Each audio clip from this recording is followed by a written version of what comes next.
Hello everyone, Antony Carpen here again with video number 6 for Vloguary.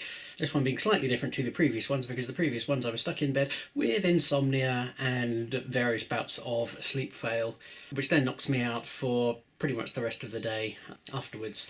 So this is kind of post-sleeping pill. Early on in the evening, having just come back from a brisk walk around my neighbourhood because I really needed to get out of the house, and also having watched a little bit of Parliament on telly, having seen my good friends Isabel Hardman, who I haven't actually met yet, but we've tweeted a lot on Twitter through this bundle of fun puzzles, The Dragon Fairy, and also Mark Darcy of the BBC, who presents today in Parliament.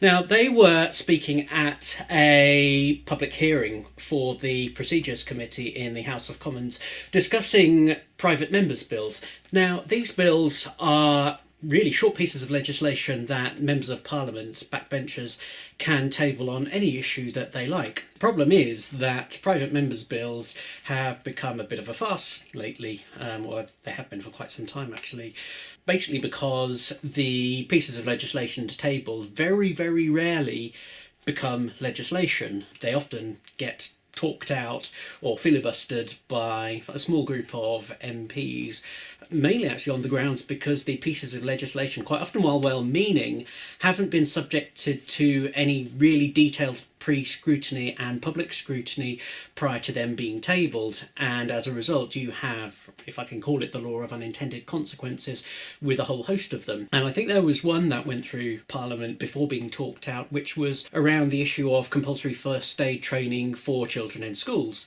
Now, on the face of it, actually, yeah, I quite like the principle behind certainly that being offered in schools. The question is, when it comes to public policy detail, how do you go about it? And listening to one of the MPs that filibustered it, he was raising a whole host of issues that had not been considered in the bill that would have already been teased out in a pre-scrutiny, a pre-bill scrutiny process.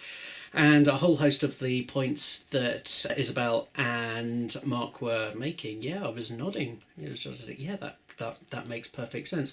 So it remains to be seen what recommendations that committee comes out with in terms of whether the private members' bills process is reformed and improved. In particular, I think it was Jenny Chapman MP who basically said, look, can we have a system where we have fewer bills but better bills that have been already subjected to more scrutiny, and also a system where actually there's far less government interference in that bill's process, so that perhaps we can have a few more better private members' backbench bills coming through, or have some sort of a system where you've got some really good backbench bills where it's much more clear as to where, whether it's those small bills in their entirety or the relevant clauses are then transferred over into government bills, that one way or another always get through. So yeah, have a good evening.